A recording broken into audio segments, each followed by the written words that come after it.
대구시가 연간 예산을 11조를 쓰고 있는데 이거 이창 같으면은 경상도 말로는 막 선나 껍데기인 거죠.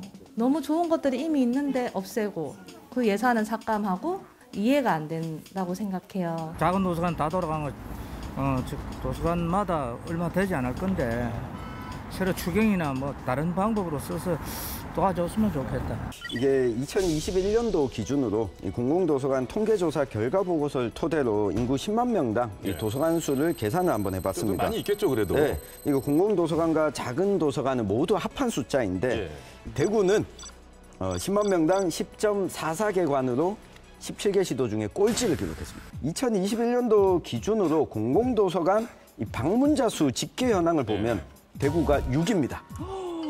도서관 수는 적지만 이용자는 상대적으로 많다.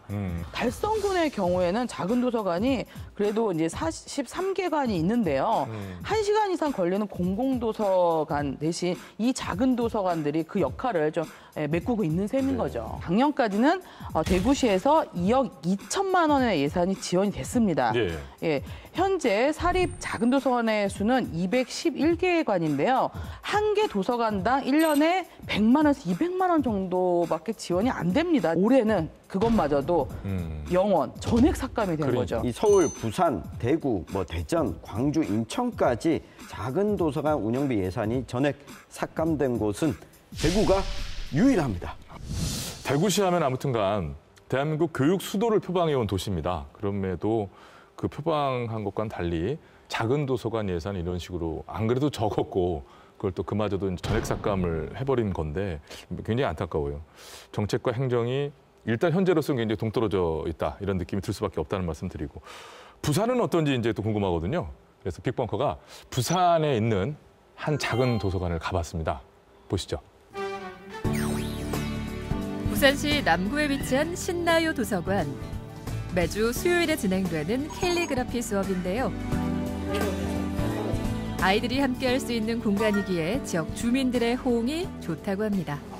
큰 도서관 같은 경우는 좀 거리도 멀고 이용하기 좀 어려움이 있어요. 책이 많은 장점은 있지만 작은 도서관이 아이들 데리고 이동하기에는 엄마들이 확실히 편안한 곳이고 그리고 지인들도 같이 와서 여기는 꼭 책만 보는 곳이 아니라 차를 마시고 같이 수다 떨고 이야기도 하고 저희도 책 모임을 한 달에 한 번씩 하고 있는데 책 모임을 여기 와서 진행을 하고 있거든요. 같이 차를 마시면서 카페 같은 그런 기능도 있죠. 사랑방 같은 곳이에요. 그러니까 저희 도서관은 낯 모르는 이웃들을 낯을 익힐 수 있는 도서관이라고 생각하거든요. 예를 들면은 이제 타지에서 이사를 오셨는데 이분은 이제 일본에서 이사 오신 분이었어요. 근데 이제 뭐 전혀 모르잖아요. 낯선 곳에 아이들이랑 같이 왔는데 도서관에서 수업을 듣고 프로그램을 참여하시면서 새로운 이웃을 만나서 잘 정착하신 그런 모습들 보면 뭐랄까 이제 도서관이 그냥 책만 주고받는 빌리고 반납하고 하는 곳이 아니라는 걸 다시 한번 느끼죠. 신나요 도서관은 함께할 공간을 만들고 싶었던 주민들에 의해 2018년에 정식 개관했습니다. 주민들과 학부모들의 자발적인 후원과 봉사활동으로 운영되기 때문에 아이들은 자연스럽게 작은 도서관과 함께 성장해 나가고 있습니다. 도서관 어떻게 보게 됐어? 그게 엄마가 이쪽이 좋은 곳이라고 해서 잠깐 와봤는데 좋더라고. 어떤 점이 좋아? 약간 보드게임도 있고 괜찮은 책들도 있고 보고 싶었던 책들이 많아가지고. 이거 그림도 잘 그린 것 같은데 이거 뭐야? 한번 좀 들고 좀 설명해 줄래? 여기서 그린 것 같은데? 이건 사슴벌레고요. 이건 톱사슴벌레고 이건 장수풍뎅이고 이건 장수말벌 이건 칠정무당벌레 이건 왕호색나비 이거는 왕사마귀 이건 타란툴라 종류 중 말레이시아 어스타이거고요. 이거는 장수장자리입니다. 야, 너 이거 곤충류에 되게 관심이 많네? 네. 요즘에 곤충에 빠졌어? 겨울철이라 곤충을 요즘 못 보고 있어서 조금 그림으로 보고 있어요. 여기 도서관에서 그거 찾은 거야? 곤충을? 곤충 도감 조금 있길래 한번 보기도 하고. 누구나 함께할 수 있는 작은 도서관, 외국인도 예외가 아닙니다. 이탈리아에서 온 레베카는 학교 밖 마을에서 한국 문화를 배울 수 있다는 게 남달랐다는군요. Well, it's really comfortable and really small, so it feels like really cozy. Yeah, really cozy and nice. Yeah, and special. Do you have any similar small libraries in your country? No, we don't really have it. We have just big libraries. Sometimes they do a few projects like this, but not that many. 이 프로젝트를 기획한 이는 원래 레베카와 같은 작은 도서관 이용자였습니다. 이용자가 봉사자가 되고 또 몰랐던 재능도 발견하게 되는 곳이 작은 도서관이죠. 여기 원래 그 이용객 중에 한 분이라고 들었어요, 제가. 아, 예. 아니, 어떻게 이렇게 수업을 진행하게 되셨는지. 사실은 여기에서 사서로 활동을 하고 있었거든요. 활동가로 도서관에서. 예, 도서관에서 활동을 하다 보니까 도서관에 제가 좀 뭔가 보탬이 되고 싶어가지고 어떤 식으로 좀 도서관을 좀 더 사람들에게 친근하게 이렇게 다가갈 수 있게 만들 수 있을까 찾아보다가 캘리그라피라는 것들이 좀 활용을 해보면은 좀 더 도서관이 아름답게 꾸며지고 사람들한테 좀 더 미학적으로도 예쁘게 다가가니까 좀 더 좋을 것 같아가지고 그래서 제가 연습을 시작을 한번 해봤었는데 하다 보니까 너무 재밌는 거예요. 그래서 이제 재능을 찾아가지고 그쪽으로 자격증도 따고 그러다 보니까 여기서 또 강사 활동도 할 수 있게 되고 예, 마을 사람들하고 여러 가지 나눌 수 있게 되어서 네 좋습니다. 작은 도서관은 정말 티가 안 나는 사업이거든요. 잘 알고 있어요. 근데 있을 땐 모르는 거 있잖아요. 예, 그런 곳이라고 생각하거든요. 근데 사라지고 나면 정말 이 작은 도서관을 이용했던 이용객에게는 일상이 바뀌는 그런 일이라고 생각합니다. 그래서 작은 도서관이라는 곳을 좀 관심 많이 가져주시고 또 다양한 실험이 여기서 일어나기를 활용해 주십사 그런 말씀을 드리고 싶습니다. 마지막으로 한 번 더. 네, 작은 도서관이 다양한 실험이 일어나는 공간이 되길 바란다 이런 얘기를 해주셨는데 실제 주민들이 함께 프로그램을 또 만들어가고 그러기 때문에 더 다양한 시도를 할 수 있는 게 아닌가 하는 생각이 들거든요. 허인영 관장님, 예. 작은 도서관이 그래서 어떤 시도들을 하고 있나요? 작은 도서관을 최초로 만들기 시작한 사람들의 철학은 걸어서 5분 내지 10분 내로 도서관을 만날 수 있으면 좋겠다. 라는 철학으로 도서관이 만들어지게 되거든요. 특히 마을 도서관, 동네 도서관은 마을 문화를 만들어내는 거점입니다. 그런데 이 거점을 이용하는 데서 주 타겟은 아이들이지만은 먼저 서비스를 제공해야 되는 분들은 학부모들이죠. 어머니들이죠. 그분들이 만족해야지만이 아이들을 데리고 동네 도서관으로 오게 됩니다. 특히 이제 저희 도서관 같은 경우는 찾아가는 도서관을 많이 하거든요. 그래서 유치원, 어린이집, 학교, 그리고 공원, 아파트 이런데 찾아가는 도서관을 통해서 우리 마을에 도서관이 있어. 그래 가봐야지 하는 이런 욕구를 만들어 나가죠. 20년 넘게 하다 보니까 굉장히 많은 10년 넘는 활동가들로 가득 차 있거든요. 그분들이 이제 주로 움직이고 도서관 관장의 역할은 이렇게 이제 테두리 치주는 역할. 어찌 보면 제가 너무 늦은 질문 같아요. 시도 단계가 아니라 이미 작은 도서관들은 많은 역할을 자리를 잡고 해나가고 있는 가운데 예산이 약간 좀 아쉬운 그런 건 거지. 작은 도서관들이 이제야 뭐 우리가 이렇게 해보려고 막 시도하고 있어 이게 아니에요. 제가 질문을 잘못 드린 것으로 이렇게 하겠습니다. 자, 그렇다면 예산 얘기를 또 다시 해볼 수밖에 없는데요, 오 박사님. 부산시가 지원하는 작은 도서관 예산은 어느 정도입니까? 예, 부산시는 올해 2억 5,298만 원의 예산을 편성했는데요.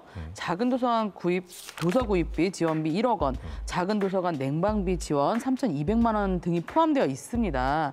이것도 도서관 등급에 따라서 차등 지원되고 있고요. 구군의 예산 상황에 따라서 조금 달라요.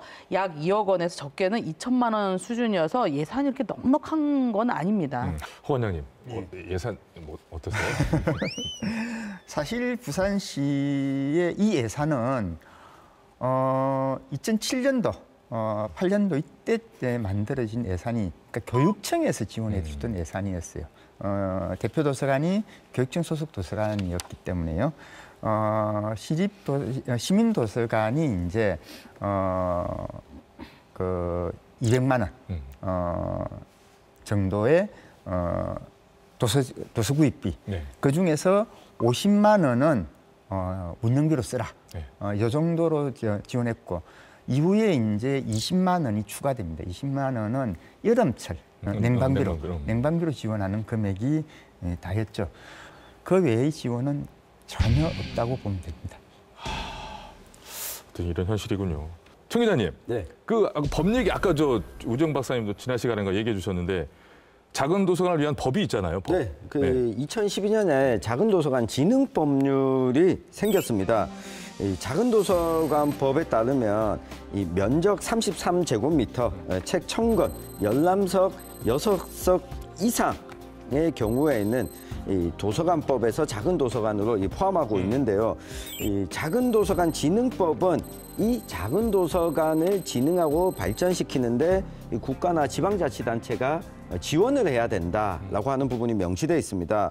이 작은 도서관 진흥법도 있지만 대구시에도 작은 도서관 진흥 조례도 있습니다. 네. 이 법과 조례에 조금의 차이가 있는데요.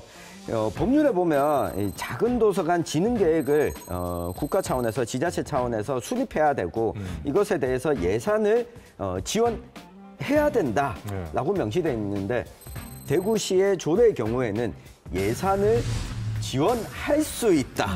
그 할 수 있다. 네, 할 수 있다와 해야 한다에 아주 큰 차이가 있다 보니까 만약에 해야 한다면 이번에 올해 작은 도서관에 대한 2억 2천만 원의 예산을 삭감할 수 있는 근거가 없었을 텐데 지원할 수 있다라서 삭감이 됐습니다. 법을 만들어 놓고도 제대로 이제 안 지켜지고 있다는 얘기인데 이 작은 도서관도 공립과 사립이 나뉘어요, 관장님. 예, 근데 이 안에서 그것으로 인한 지원이나 정책이 또 차이가 난다고 그러더라고요. 현장에서 느끼시기엔 어떠세요?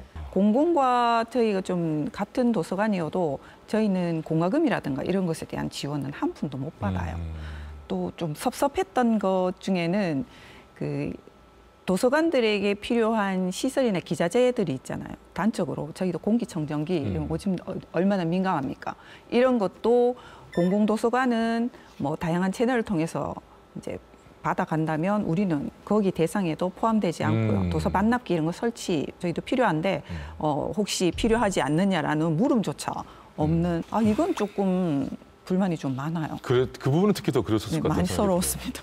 자, 작은 도서관이 우리 동네 곳곳에 있는데 그동안 주민들의 사랑방이자 아이들에게 쉼터이자 어떤 꿈을 키우는 공간 또 마을의 분위기를 어떤 주체적으로 바꾸는 문화가 태동하는 그런 공간으로 큰 역할을 해왔습니다.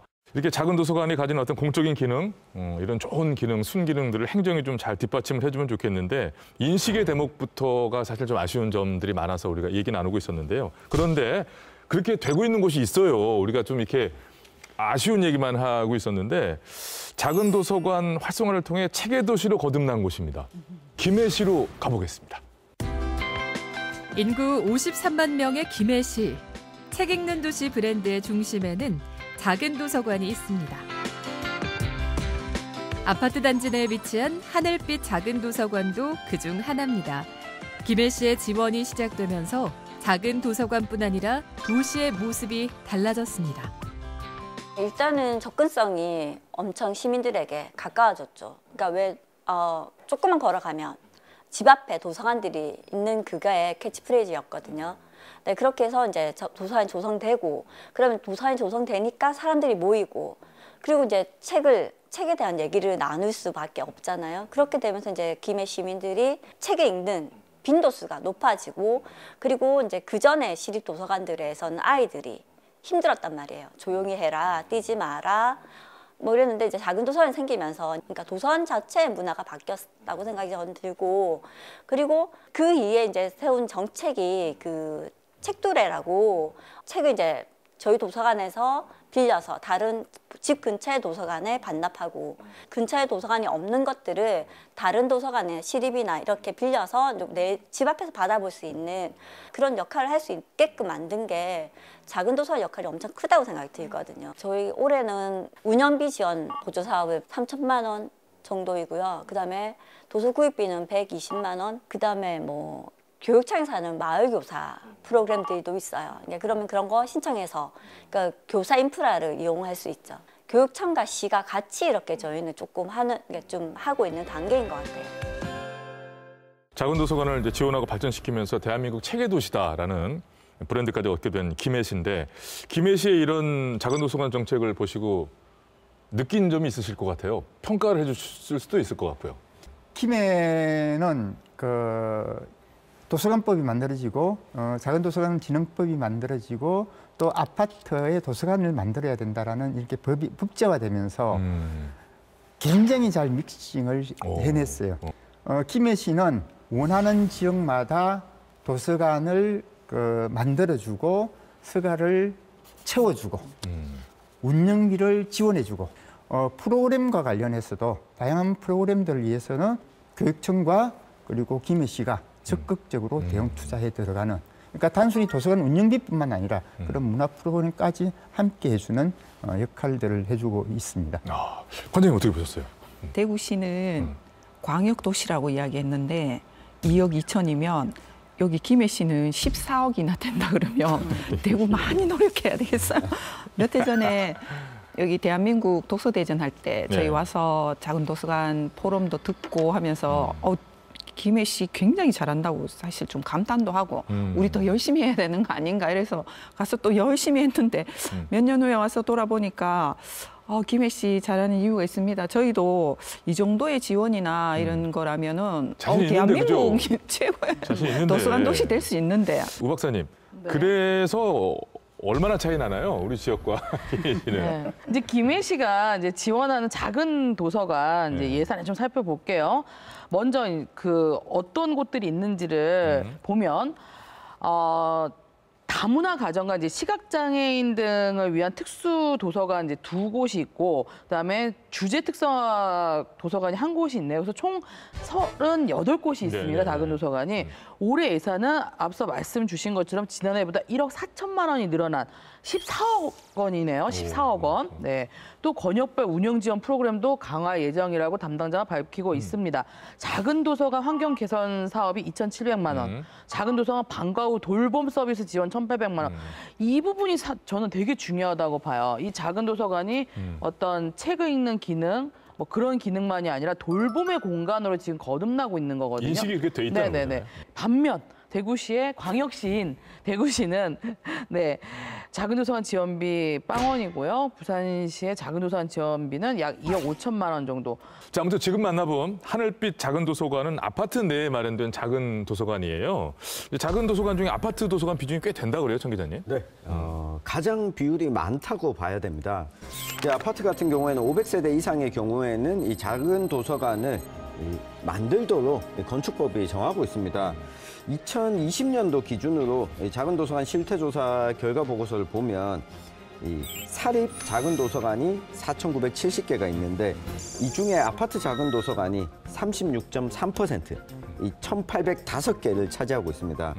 이 개인이나 민간단체가 설립한 작은 도서관 비율이 27.8%, 이 종교시설은 23.4%, 이 새마을 문구가 6.6%, 아파트 작은 도서관 비율이 가장 많았는데 500세대 이상인 아파트에 살고 계신 분들은 실제 우리 아파트는 얼마나 잘 운영되고 있는지 한번 알아보시는 것도 중요할 것 같습니다. 자, 그런데 실제로 아파트 작은 도서관이 이 하늘빛 작은 도서관처럼 그렇게 잘 운영돼 다 그랬으면 좋겠는데 잘 안 된다 그래요. 이거는 우리 조근우 관장님 한번 얘기해 주시죠. 저희 지역에서는 달서구 지역에 있는 아파트 도서관들이 조금 더 잘 운영되는 편이에요. 그런데 들어보면 이것도 입주자 대표자의 이제 이 도서관과 관련된 마인드가 어떠냐에 따라서 실제로 운영되다가 폐관되는 경우들 사례들이 많은데 저는 이게 대구만 그런가 했는데 간혹 보니 다른 지역에서도 비슷한 사례를 겪는 것 같아요. 사실 아파트 작은 도서관들도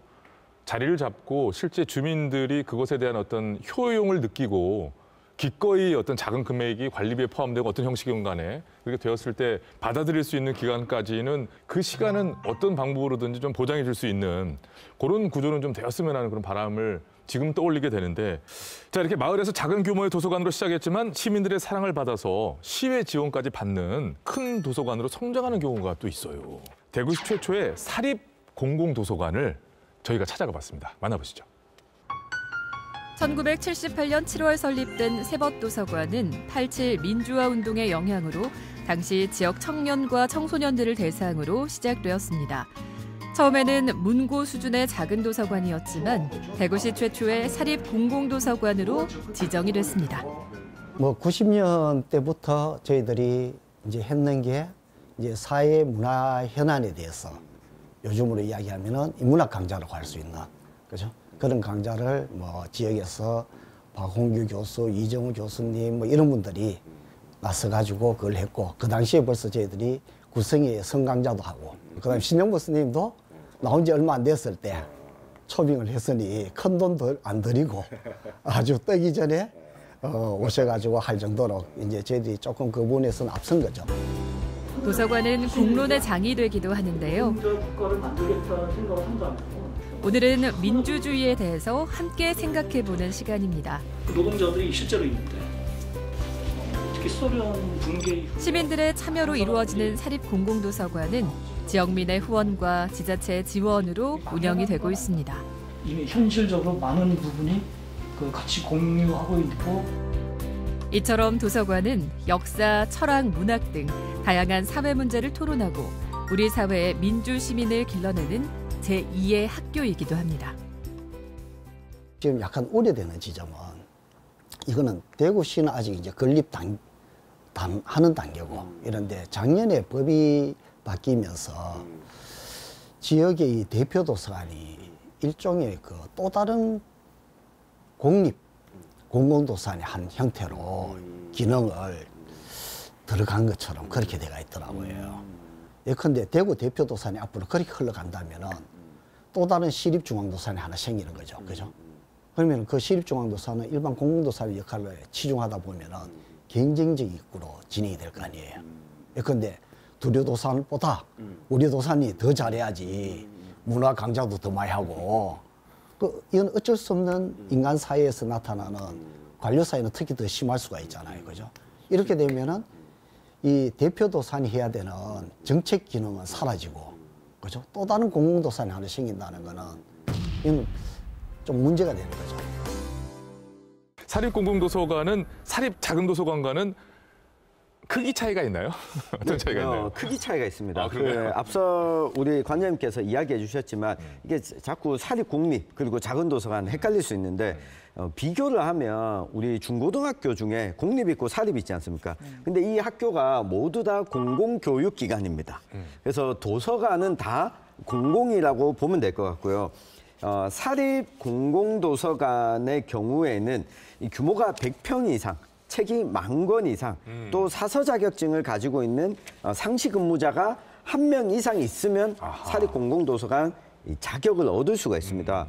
대구시의 경우에는 이 사립 공공도서관들은 2억 6천만 원 정도 대구시 예산을 지원받는데 운영비와 이 도서구입비 등에 쓸 수가 있고요. 또 한 가지 이 사립 공공도서관들의 경우에는 대구 도서관 통합 시스템에 등록이 되어 있어서 우리 이 도서관의 이용자분들이 온라인에서 검색을 하면 이 공립 도서관 말고도 이 사립 공공도서관의 책들도 다 검색을 할 수 있는 시스템 안에 포함이 되어 있습니다. 근데 아까 그 얘기에서 대구시 대표 도서관 건립 얘기도 나왔었는데, 자, 우정 박사님, 정확하게 지역 대표 도서관이라는 게 어떤 건가요? 예, 지역 대표 도서관은 2006년에 개정된 도서관법 제25조 26조에 따른 지역 대표 도서관 설립 운영 의무화 조항에 따라 광역자치단체에 도서관 시책을 수립하고 체계적인 도서관 서비스를 지원하기 위해 설치 운영하는 도서관입니다. 그래서 지역 대표 도서관은 지역의 각종 도서관 지원 및 협력 사업 수행, 또 도서관 업무에 대한 조사, 연구 등을 담당한 그야말로 지역 도서관의 컨트롤 타워라고 보면 되시겠습니다. 그렇다면 우리 지역 대표 도서관 예산은 어느 정도입니까, 박사님? 부산 지역 대표 도서관은 부산 지역 최대 공공 도서관이자 부산시 최초 직영 도서관으로 주목을 받았는데요. 국비 173억 원과 시비 266억 원으로 총 439억 원의 예산을 편성한 바 있습니다. 건립 후 확인된 총 사업비는 최종 426억 원이었는데 어마어마하죠. 2020년 5월 준공됐지만 코로나19로 2020년 11월 달에 이르러 개관을 했습니다. 운영에 들어간 부산 도서관과 달리 대구 지역 대표 도서관은 건설 단계에 있습니다. 대구 대표 도서관 건립 예산이 111억 1,040만 원이고요. 부산 도서관보다는 적은 액수인데 이 건립 비용 같은 경우 또 다른 측면이 있어요. 2023년부터 문화관광부에서 이 건립 비용을 직접 지원하지 않고요. 균특 예산, 균형발전 특별 예산으로 지자체에 지원하는 방식으로 바뀌었거든요. 지자체로 준다는 얘기죠? 네네. 그러니까 직접 지원해서 이제 보조 지원으로 바뀌었는데요. 그렇기 때문에 좀 대구시의 예산 부담은 커질 것으로는 보입니다. 예. 자, 부산 대표 도서관의 이름인 부산도서관. 이거 그냥 평범하게 막 지은 것 같지만 시민 선호도 조사 결과 48%의 지지를 얻은 명칭이라고 그래요. 기대감이 꽤 높았을 것 같아요. 기대에 어떻게 부응은 좀 되고 있나요, 허 관장님? 하나의 단일 도서관으로서의 호응도는 대단히 좋습니다. 그런데 얘가 아버지예요. 우리 부산의 도서관의 아버지거든요. 뿌리예요. 이 뿌리 역할을, 줄기 역할을 제대로 못하고 있죠. 시민도서관이 대표도서관일 때는 부산의 작은 도서관까지 샅샅이 이 이파리 하나하나까지 다 아카이빙해서 클릭하면 그 도서관으로 연결이 됐거든요. 그런데 우리 현재 부산 대표도서관은 그거 그냥 가져오면 되는데 가져오지 않고 폐기시키고요. 그냥 단일 자기 도서관 유지에 급급하죠. 부산시 전체에 대한 도서관 정책과 계획이 그리고 집행 능력 이런 것들은 아주 부재한 것 같습니다. 그냥 어떤 커다란 부산을 대표하는 커다란 도서관 하나가 생겼다 정도에서 머물러 있는 것 같은 그런 아쉬움을 얘기를 해주신 것 같아요. 야, 뭐 아직은 지금 대구는 어떻게 되고 있습니까, 정 기자님? 네, 대구 지역 대표 도서관은 대구시 남구 대명동에 있는 미군기지죠. 캠프워커 반환부지에 건립될 예정인데 지난해 3월에 착공해서 내년 하반기 개관을 목표로 지금 공사를 진행하고 있습니다. 자, 어쨌든 그럼 내년에 이제 지역 대표 도서관, 대구 도서관이 개관을 하겠다는 목표로 이제 공사를 하고 있는 건데, 이 부산 사례 지금 허 관장님 얘기해 주신 이제 큰 거 하나가 생긴 걸로 끝나버리는 그런 사례를 좀 반면교사 삼아야 될 텐데 어떻게 운영하겠다는 구체적인 계획은 나와 있나요? 네, 부산처럼 되지 말아야 되는데 빅벙커 취재진이 전화를 걸어서 물어봤더니 아직은 자세한 계획이 없습니다. 일단 건물부터 짓고 보겠습니다. 라고 하는 입장을 밝혀서 서면 질의를 했더니 이런 답변이 나왔습니다. 대구시 최초의 직영 도서관으로 도서관 정책을 실행하는 도서관의 도서관 역할을 하겠다. 정책 컨트롤 타워 역할도 하고 이 지역 도서관의 이 발전을 위해서 업무를 추진하겠다. 또 유관기관들과 적극적으로 소통하고 이 전문 지식과 이 풍부한 행정 경험을 겸비한 관장으로 선임하겠다. 이렇게 밝혀왔는데 건립공사 끝나기 전에 구체적 계획이 좀 나오는지가 중요할 것 같습니다. 앞으로 지역 도서관들을 연계하고 중심을 딱 잡아주는 어떤 역할을 해야 하는 부산과 대구의 지역 대표 도서관. 시민의 세금을 들여 만드는 만큼 제대로 역할을 해나가야 될 텐데요. 그러려면 어떤 정책을 펼쳐나가야 될지 끝으로 의견 한 말씀씩 주셨으면 좋겠습니다. 우선 허은영 관장님. 대표 도서관이라면은 도서관의 도서관입니다. 도서관을 제대로 컨트롤할 수 있는 능력 있는 분들이 활동할 수 있도록 되어져야 됩니다. 그래서 전문성을 가진 사서 출신의 수장이 되어서 전체적인 부산 전체의 도서관 계획을 수립하고 집행할 수 있는 그런 능력 있는 도서관이 되었으면 좋겠습니다. 어떻게 좀 잘 좀 전달이 되었으면 좋겠습니다. 조근희 관장님. 건물만 짓지 마시고요. 앞서 활동하고 계시는 부산 대표 도서관을 잘 보시고 대구에 맞는 대표 도서관 하셔서 중심 도서관 역할을 해주시기를 희망합니다. 네. 총 기자님. 네. 어떻게 했으면 좋을까요? 대표 도서관은 심장이다. 본인이 살기 위해서 막 뛰는 게 아니고요. 요 손끝까지 피를 보내주기 위해서 지역의 작은 도서관과 공공 도서관들에게 좋은 영양과 영양분을 주기 위해서 역할을 해야 된다. 맞습니다. 자, 도서를 뜻하는 리베르, 라틴어로 어원이 뭐 자유를 뜻하는 말이라고 그래요. 도서관이라는 공간이 함께 자유를 꿈꾸는 열린 공간이어야 된다라는 생각을 하게 되는데요. 자, 이 도서관의 가치를 다시 한번 우리가 생각할 수 있도록 자유롭게, 리베르하게 한 줄 평 부탁드리겠습니다. 오늘 순서를 우 박사님부터. 네, 도서관은 오래된 미래죠. 그래서 작은 도서관에 지원하는 예산 정말 작은 예산입니다. 그래서 하지만 큰 효과를 발휘할 수 있기 때문에 작은 도서관에 예산 지원하시죠. 작은 도서관은 작지 않습니다. 동네 문화를 바꾸고요. 우리 지역의 문화를 바꾸고 나라 전체의 문화를 바꿉니다. 그래서 동네 도서관은 세상을 바꾼다. 기억했으면 좋겠습니다. 예, 고맙습니다. 조경래 관장님. 네. 우주 시대에도 꼭 가져가는 거는 도서관이거든요. 네, 도서관 지속될 수 있도록 지원해 주시길 바랍니다. 고맙습니다. 총 기자님도 한 줄 평. 네. 손톱 밑이 가장 아프다. 그래서 우리가 작은 도서관이 아프게 되면 가장 우리 몸이, 우리 문화가 가장 아플 수 있다는 걸 기억했으면 좋겠습니다. 네, 고맙습니다. 자, 이렇게 많은 얘기 나눠봤는데요. 도서관은 민주주의의 기둥이란 말이 있다고 그래요. 도서관에 많은 곳의 시민들은 더 많은 만남과 소통의 기회를 가질 수밖에 없게 되어 있다. 뭐 이런 얘기일 것 같은데요. 행정과 어떤 시민이 혈연, 지연, 학연 말고 체견으로 잘 이어지게 된다면 나름 따뜻한 사회를 만드는 첫 출발점이 좀 단단하게 되지 않을까 이런 생각을 해봅니다. 시간이 좀 걸리더라도요. 자, 빅벙커는 다음 시간에 또 새로운 예산으로 잘 준비해서 찾아뵙도록 하겠습니다. 시청해주신 여러분 고맙습니다.